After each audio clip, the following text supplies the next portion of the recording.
अस्सलामु अलैकुम। मोहम्मद अज़हर सिद्दीक अपने प्रोग्राम पॉलिटिकल डायरीज़ के साथ हाजिर खिदमत है। संडे का दिन है, इतवार, सुबह 8 बजे ये प्रोग्राम देख रहे हैं और बहुत ही अहम इश्यूज़ हैं। हमारे मेन मीडिया स्ट्रीम में उस तरह से बात नहीं आ सकी, लेकिन आज खुलकर बातें होनी है आपके साथ। पहले तो मैं बताता चलूँ आपको कि जो नोटरी पब्लिक है जिसने नवाज शरीफ का किया है, और सबूत हमारे पास एक दोस्त के पास मौजूद हैं जिसने इस बात का इकरार किया है, नोटरी पब्लिक ने, नवाज शरीफ और इन सब का गठजोड़, मरियम नवाज का या बाकी लोगों का बैठकर विजिट करना और उसी नोटरी पब्लिक का चॉइस करना, यह भी याद रखिएगा। और राना शमीम की जो वहां प्लानिंग थी, वहां जाना और जाकर जिन जिन लोगों से मिलना, और वो अब मैं ये तो नहीं कह सकता, लेकिन हमारे एक दोस्त हैं, वो कोशिश कर रहे हैं गवर्नमेंट ऑफ यानी हुकूमत बरतानिया से कि राना शमीम जितना अरसा रहे हैं उन सब लोगों का टेलीफोन का रिकॉर्ड ले सकें आप, उनकी अपना CDR अगर मिल सके तो सारा कुछ आपके सामने एक एक चीज़ वाजे हो जाएगी कि वहाँ जो जो क्रिमिनल बैठा हुआ है वो किस तरह ये सारे काम को पाकिस्तानी अदलिया को बदनाम करने की कितनी बड़ी गुनौनी साजिश है। आप ये चेन ऑफ इवेंट को साइड पे नहीं रखना। आपने रात का मेरा प्रोग्राम देखा कि जब आपने देख लिया कि अली अहमद कौर, हामिद मीर और वो खासकर सो कॉल्ड लिबरल जिस तरह पाकिस्तानी अदलिया पे हमला करने की कोशिश की, और सैल्यूट वो चीफ जस्टिस गुलजार साहब, उन्होंने उसी वक्त जवाब दिया इस टोले का, इनके चेहरे बेनकाब कर दिए।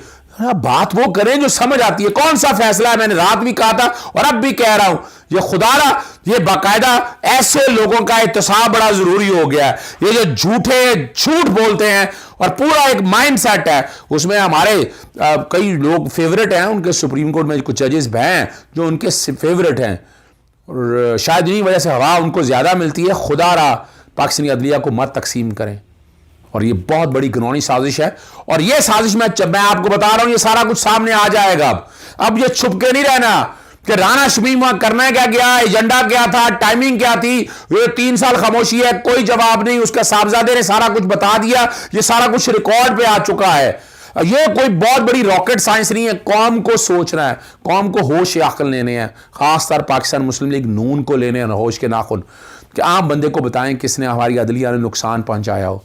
ये 66 सियासतदान जिन्होंने इस निज़ाम को तबाह किया हुआ है, भैया इनकी अरबों रुपए की जायदादें हैं। कौम क्या सोई हुई है, पूछना नहीं है कहां से आया, वो कैसे कमाया।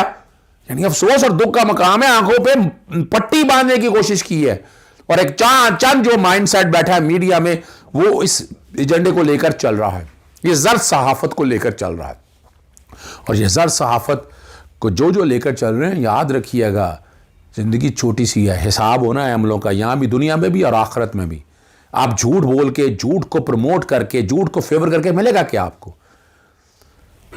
देखें, जो दीन इस्लाम ने जो कॉन्सेप्ट दिए हैं, 1450 साल गुजर चुके हैं, आगे जो लाखों साल भी गुजर जाए, दीन वो कॉन्सेप्ट वही हैं, वो आगे पीछे नहीं हो सकते। आप यानी आसमान जहांगीर का एजेंडा जिन लोगों के पीछे हर एक को पता है, आप मुझे ये बता दें आसमान जहांगीर का पब्लिक इंटरेस्ट के लिए क्या है पाकिस्तान में कंट्रीब्यूशन। आज सर्च करके देखिए और बताएं क्या है कंट्रीब्यूशन उनका, कितने केस पब्लिक इंटरेस्ट के हवाले से उन्होंने किए। वो चंद सिर्फ माइनॉरिटीज के केस उठाकर हवा देकर, उसके अलावा क्या कंट्रीब्यूशन है। और हम किस बात का ये सेमिनार करते फिर रहे हैं कि जिसके पीछे बैठ के आप बैरूनी एजेंडा लेकर चलते हैं और उस बैरूनी एजेंडे को प्रमोट करते हैं, और ये खास क्लास है। तो याद रखिएगा, राना शमीम साहब के बारे में बहुत तहलका खेज इंकशाफात आजकल में आने वाले हैं। आप सारा कुछ देखेंगे उसके अंदर, और वहां इंग्लैंड के अंदर किन किन लोगों से मुलाकातें हुई, क्या क्या हुआ, मरियम नवाज का क्या रोल था, फिर नवाज शरीफ के आसपास जो क्रिमिनल की टीम है वो क्या रोल प्ले करती है, टाइमिंग क्या था, और पाकिस्तानी अदलिया को बदनाम करने की बहुत घिनौनी साजिश बेनकाब होने वाली। सबूत है आपको, मैं चैलेंज कर रहा हूं इस हवाले से, सबूत मौजूद है इस हवाले से, और वो सबूत मंजरे आम पर आने वाले हैं। इंतजार तो करें थोड़ा सा, अभी तो ये वार्निंग दे रहा हूं उनको, आना है, तैयारी कर लें सारे, ये सारे तैयारी कर लें, सारे सबूत सामने आ जाएंगे, एक एक चीज सामने आ जाएगी जहां इनके चेहरे बेनकाब हो जाएंगे। वो दिन दूर नहीं है। पाकिस्तानी अदलिया बहुत काम कर रही है आवाम आदमी के लिए, जुडिशल एक्टिविज्म में कोई नहीं है वो सिर्फ। और देखें, आप चैलेंज था जस्टिस गुलजार साहब का, चीफ जस्टिस का, कोई उठ के बोला, और अली अहमद कोर्ट को बुला के प्लानिंग के साथ, फिर जत्थे का जत्था बुला के प्लानिंग के साथ ये सारा कुछ किया। मैं रात को भी बता चुका हूं, मैं फिर दोहरा रहा हूं इस बात को, आगे मैं लेके चलता हूं। अभी आपको امجد چوہدری صاحب میرے ساتھ انگلینڈ سے موجود ہوں گے. سب سے پہلے آپ اندازہ کریں یہی وہ جتھا جس کو ہیڈ کر رہا ہے نواز شریف, اس نے کشمیریوں کے لیے کتنی کا آواز اٹھائی. جو پچھلے دنوں مظاہرہ ہوا وہاں پر لندن کے اندر, وہ گئے, ان کا گھر کے قریب تھا. آپ بتا رہے ہیں قوم خود تو آنکھیں کھولے کہ کیا واقعی نواز شریف وہاں کیا کرتے رہے. ذرا امجد چوہدری صاحب سے پوچھتے ہیں, اور اس میں دیکھا شایان علی بھی گیا تھا. امجد چوہدری صاحب سے پوچھتے ہیں وہ کیا کہتے ہیں. جی حضرت صدیق صاحب, آپ نے پوچھا ہے کہ میاں نواز شریف جو ہیں وہ جب سے لندن آئے ہیں علاج کی غرض سے یہیں کے ہو کے رہ گئے ہیں, اور کبھی انہوں نے کسی ایسے ایونٹ کے اندر یا کبھی ایسا ہوا ہے کہ جو ان کے ارد گرد صحافی ہوتے ہیں ان میں کبھی انہوں نے اس طرح کا کوئی سوال ریز کیا ہو کہ جہاں پہ انہوں نے کشمیر کی بات کی ہو, وہاں پہ جو مظالم ہو رہے ہیں, جو مودی نے وہاں پر یہ قانون بنا رکھا ہے, اور اب چونکہ مودی نے جو کسانوں کے خلاف قانون بنایا تھا اس کو اس نے واپس لے لیا ہے, تو کیا میاں صاحب کی کوئی ایسی سٹیٹمنٹ یا انہوں نے ایسا کوئی بیان دیا ہے؟ تو میرے نزدیک تو آپ ایک بہت ہی سینئر ایڈوکیٹ تو ہیں ہی ہیں, آپ ایک صحافت میں بھی آپ جو ہے وہ قدم رکھ چکے ہیں, اور آپ کے ولاگ جو ہیں وہ بے شمار لوگ دیکھتے ہیں ہزاروں کی تعداد میں. تو میں آپ سے یہ الٹا سوال کرتا ہوں کہ آپ مجھے یہ بتا دیں کہ انگلینڈ میں تو انہیں آئے ہوئے ابھی سال 1.5 سال ہوا ہے, وہ جب پرائم منسٹر تھے پچھلے ٹینیور کے اندر, کیا انہوں نے کبھی کلبھوشن یادو کا نام لیا ہو یا کبھی انہوں نے انڈیا کشمیر کے کشمیریوں پہ بات کی ہو؟ تو میں کہتا ہوں اگر آپ کی میموری میں کوئی تازی چیز ہے ایسی تو آپ بتا دیں.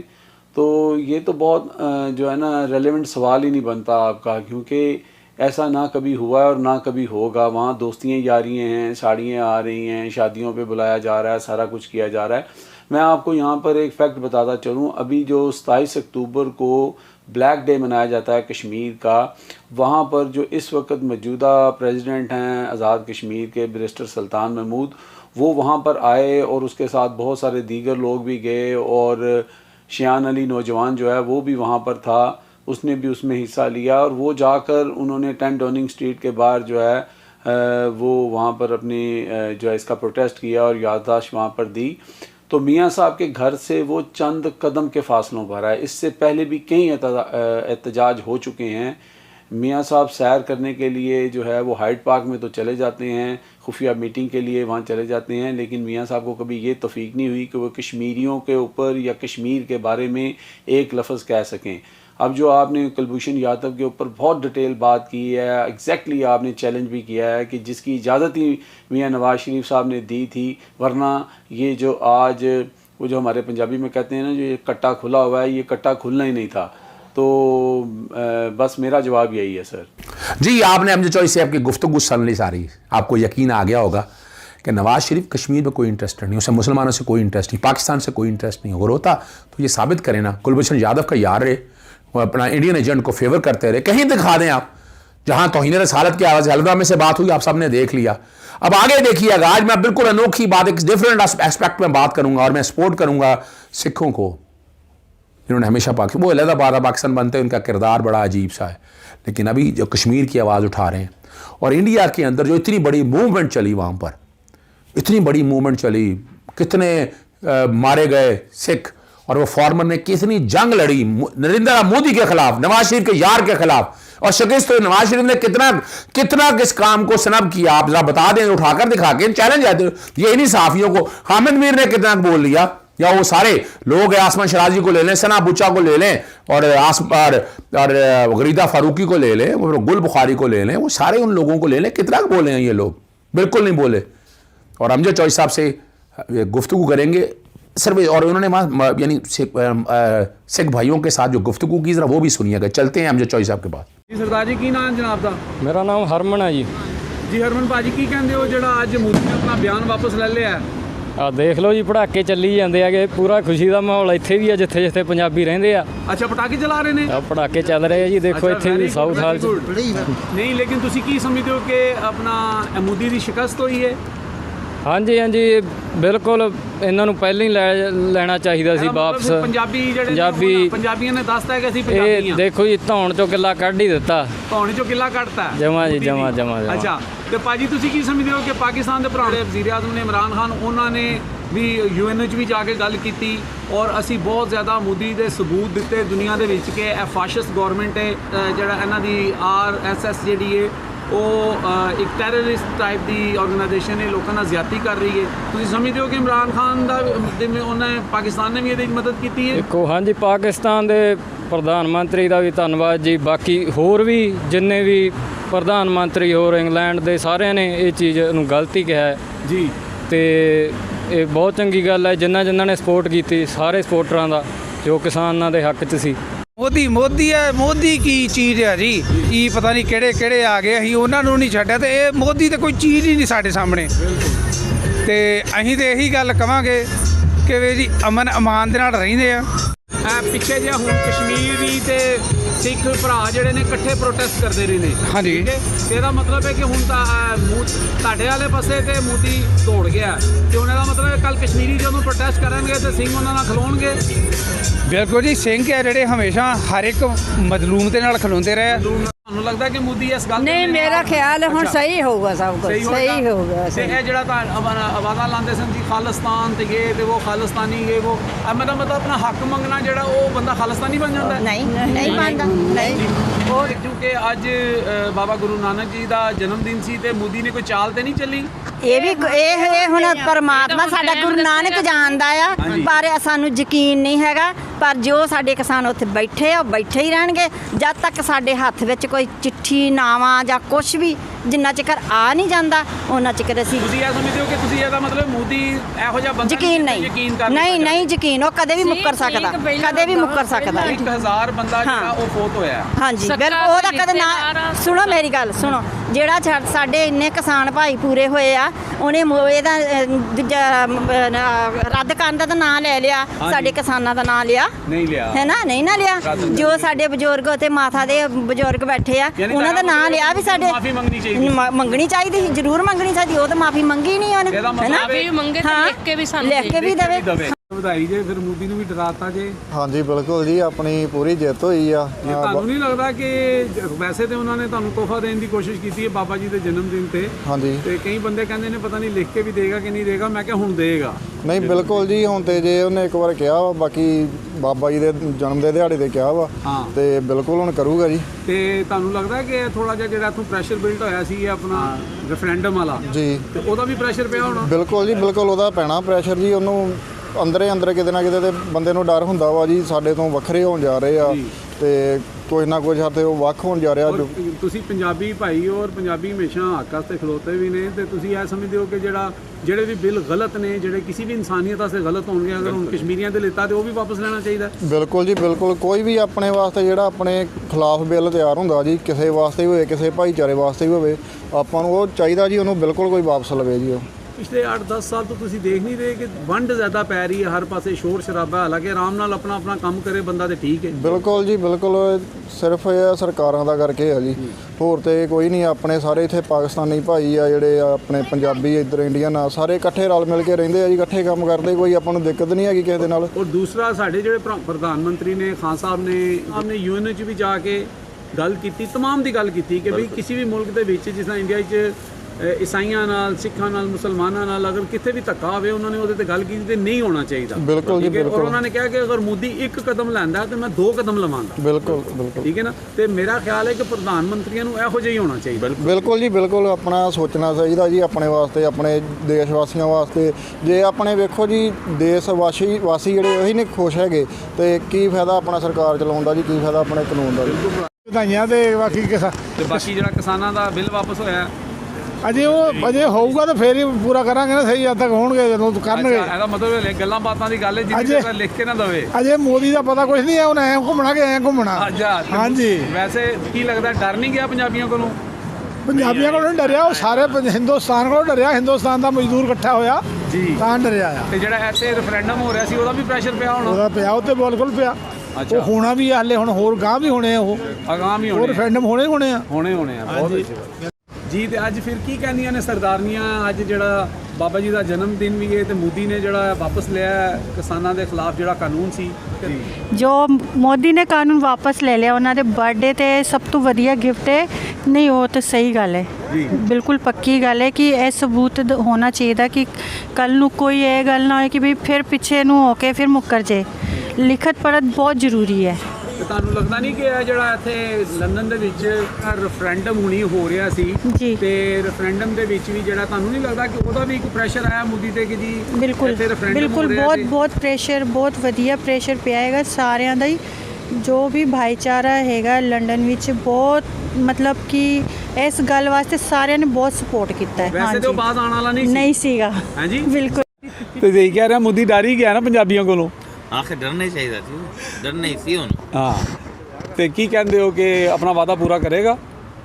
ਕਰਨਾ ਪੜੇਗਾ ਉਹਨੂੰ। ਕਿਸਾਨਾਂ ਦੀ ਜਿਹੜੀ ਜਿੱਤ ਹੋਈ ਹੈ ਉਹਨਾਂ ਨੂੰ, ਸਾਰੇ ਕਿਸਾਨਾਂ ਨੂੰ, ਸਾਰੇ ਵਰਲਡ ਦੇ ਕਿਸਾਨਾਂ ਨੂੰ ਮੁਬਾਰਕਾਂ ਹੋਣ ਤੇ ਜੀ। ਉਹ ਜਿਹੜਾ ਕਾਨੂੰਨ ਕਸ਼ਮੀਰੀ ਚ ਉਹ ਵੀ ਰੱਬ ਵਾਪਸ ਔਰ ਰੱਬ ਕਰੇ ਅਸੀਂ ਚਾਹੁੰਦੇ ਹਾਂ ਸਾਰਿਆਂ ਦੇ ਉੱਪਰ ਦੁੱਖ ਖਤਮ ਹੋਣ ਤੇ ਉਹਨਾਂ ਦੇ ਸਾਰੇ ਕੋਈ ਵੀ ਹੋਵੇ ਗਲਤ ਹੈ ਔਰ ਉਹ ਕਿਸੇ ਵਾਸਤੇ ਵੀ ਅੱਛਾ ਨਹੀਂ, ਉਹ ਰੱਦ ਹੋਣੇ ਚਾਹੀਦੇ ਨੇ ਜੀ। ਬੜੀ ਮਿਹਰਬਾਨੀ।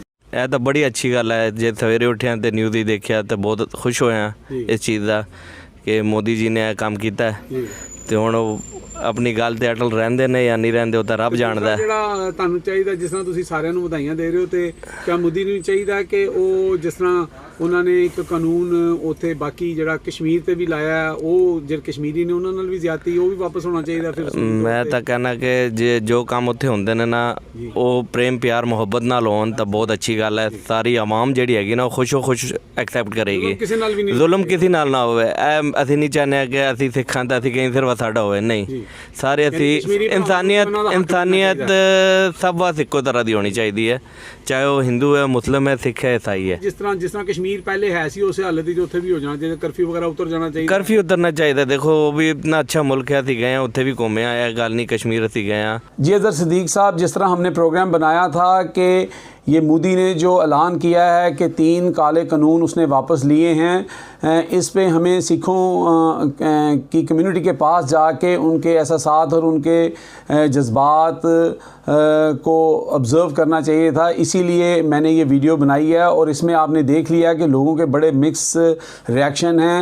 लोग खुश हैं, लेकिन वो बाबा गुरु नानक के जन्म की वजह से ज़्यादा खुश थे, लेकिन लोग बिल्कुल मोदी पे एतबार नहीं कर रहे। वो कह रहे हैं कि इसकी चाल भी हो सकती है, और साथ कुछ लोग जो वो कह रहे हैं कि जी मोदी हमसे डर गया, पंजाबियों के सामने खड़ा नहीं हो सका। ये एक लिहाज से बहुत बड़ी हकीकत भी है।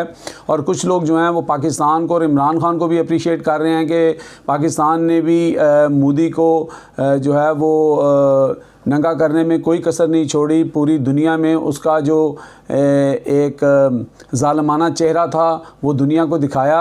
लेकिन आप ये देखें कि इमरान खान ने जब करतारपुर का जो इफ्तिताह किया तो वो उस दिन भी बाबा जी का जो है वो जन्मदिन था, और मोदी ने अपनी तरफ से तो यही चालाकी करने की कोशिश की कि मैं लोगों को बेवकूफ़ बना लूँगा, लेकिन वो ऐसा कर नहीं सका। और हमारी तरफ से तो एक तोहफ़ा था, हमारी तरफ से तो एक जेस्चर था, और उनके एक मजहबी मकाम को हमने रिस्पेक्ट दिया।